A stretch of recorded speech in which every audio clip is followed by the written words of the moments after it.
Assalamualaikum warahmatullahi wabarakatuh. Halo semuanya, perkenalkan nama saya Siti Nurhaliza Setilia Kennedy, NPM 2374201029.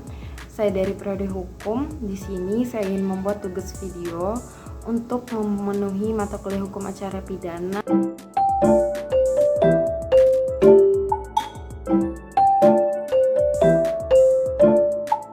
A few minutes later. Yang pertama, saya ingin menjelaskan tentang hukum acara pidana.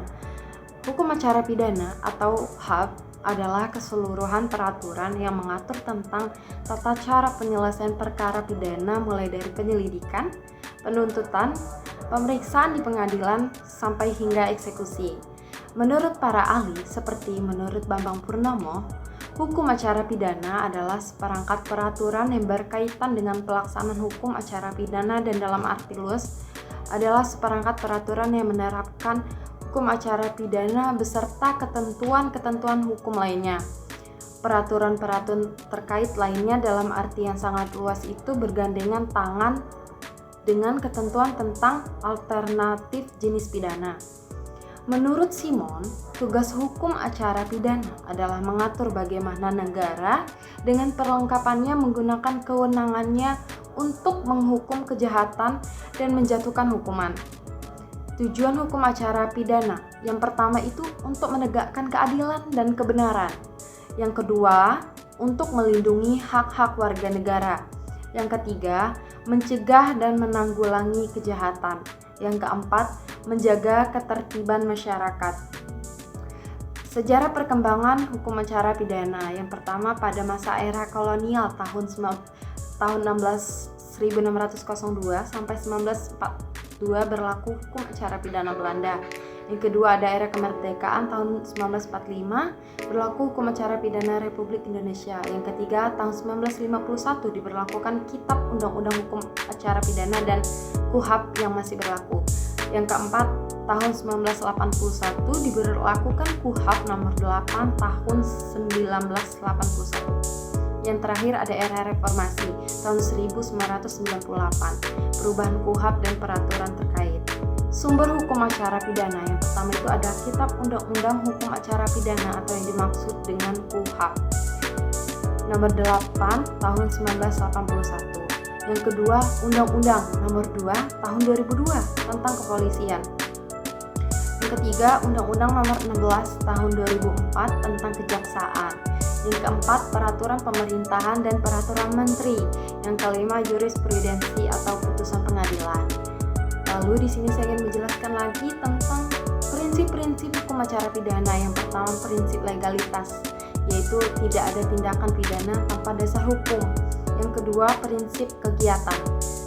Hukum acara pidana berlaku untuk semua orang. Yang ketiga, prinsip kepastian hukum atau keputusan pengadilan itu harus lebih jelas dan pasti. Yang keempat, prinsip keadilan. Hukum acara pidana itu harus menegakkan keadilan untuk siapapun, tidak memandang bulu. Yang kelima, prinsip keterbukaan atau transparansi dalam proses pidana. Yang keenam, prinsip keterjaminan, perlindungan hak-hak warga negara.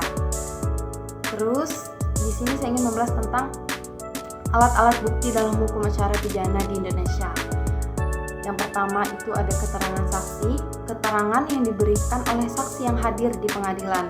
Yang kedua, keterangan ahli, keterangan yang diberikan oleh ahli yang memiliki pengetahuan khusus tentang hal yang terkait dengan perkara. Yang ketiga, surat, dokumentasi tertulis yang memiliki nilai pembuktian seperti kontrak, kwitansi, atau surat keterangan.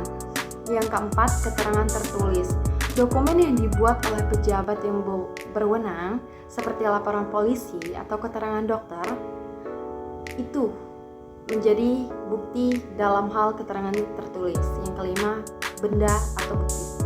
Benda-benda yang memiliki hubungan langsung dengan perkara seperti senjata, uang, atau barang curian itu bisa menjadi alat bukti. Yang keenam ada rekaman suara seperti gambar atau video yang memiliki nilai pembuktian. Yang ketujuh, foto juga memiliki nilai pembuktian. Kedelapan, sidik jari yang ditemukan di tempat kejadian atau pada benda bukti itu bisa dijadikan alat bukti, serta hasil tes DNA yang memiliki nilai pembuktian. Yang terakhir ada laporan lab atau hasil analisis laboratorium yang memiliki nilai pembuktian. Syarat alat-alat bukti. Yang pertama, itu harus keasliannya dijamin. Alat bukti itu harus asli dan tidak dipalsukan. Yang kedua, keterkaitan. Alat bukti harus memiliki hubungan langsung dengan perkara. Yang ketiga, kekuatan pembuktian. Alat bukti harus memiliki nilai pembuktian yang kuat. Yang keempat, keterjangkauan. Alat bukti harus dapat dijangkau dan diperiksa oleh pengadilan. Cara mengumpulkan alat bukti. 1. Dengan penyelidikan. Kepolisian melakukan penyelidikan untuk mengumpulkan alat-alat bukti. Yang kedua, penggeledahan. Kepolisian melakukan penggeledahan untuk mencari alat-alat bukti. Yang ketiga, pemeriksaan. Kepolisian melakukan pemeriksaan terhadap saksi dan terdakwa untuk mengumpulkan alat-alat bukti. Keempat, pengajuan permintaan. Kepolisian mengajukan permintaan kepada pihak lain untuk mengumpulkan alat-alat bukti. Lalu, alat-alat penegak hukum itu meliputi kepolisian negara, kejaksaan, pengadilan, dan pegawai atau pejabat negara sipil tertentu yang diberi wewenang khusus oleh undang-undang. Pra-peradilan, yaitu wewenang pengadilan negeri untuk memeriksa dan memutuskan menurut cara yang diatur dalam undang-undang sah atau tidak atau penahanan atas permintaan tersangka atau keluarganya atau pihak lain atas kuasa tersangka. Sah atau tidaknya penghentian penyidikan atau penghentian penuntutan tersangka atas permintaan demi tegaknya hukum dan keadilan. Yang ketiga, permintaan ganti rugi atau rehabilitasi oleh tersangka atau keluarganya atau kuasa hukum tersangka yang perkaranya itu tidak dibawa ke pengadilan. Oke. Lalu saya lanjut tentang asas-asas hukum acara pidana yang meliputi asas peradilan dilakukan berdasarkan keadilan dan demi ketuhanan yang Maha Esa. Yang kedua, asas bahwa campur tangan dalam urusan peradilan oleh pihak-pihak lain di luar kehakiman dilarang kecuali dalam hal-hal yang disebutkan dalam Undang-Undang 1945. Yang ketiga, asas bahwa pengadilan mengadili berdasarkan hukum yang tidak membeda-bedakan orang. Lalu yang keempat, asas praduga tidak bersalah. Dasar pemeriksaan perkara itu oleh majelis hakim. Lalu yang kelima, asas bahwa orang yang tersangkut perkara berhak memperoleh bantuan hukum. Yang keenam, dasar hak untuk meminta peninjauan kembali. Jadi berhak untuk meminta peninjauan kembali atas perkara yang sudah kita lakukan. Lalu yang ketujuh, asas perintah tertulis untuk penangkapan. Yang kedelapan, dasar surat perintah penahanan. Baik, saya ingin menjelaskan lagi tentang remisi. Remisi yaitu pengurangan hukuman dalam penjara. Kalau gerasi yaitu pengampunan yang sudah diputuskan.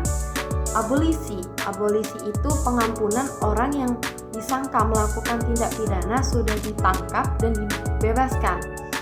Terus itu amnesti itu pengampunan orang yang disangka melakukan tindak pidana belum ditangkap dan belum dibebaskan.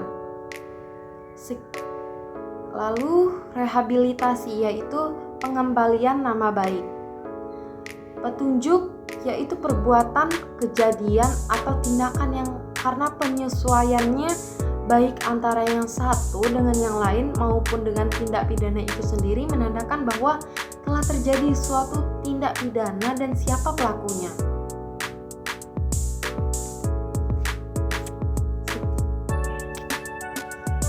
Sekian video dari saya akhiri. Bila ada salah kata, saya mohon maaf. Saya ucapkan terima kasih. Wassalamualaikum warahmatullahi wabarakatuh.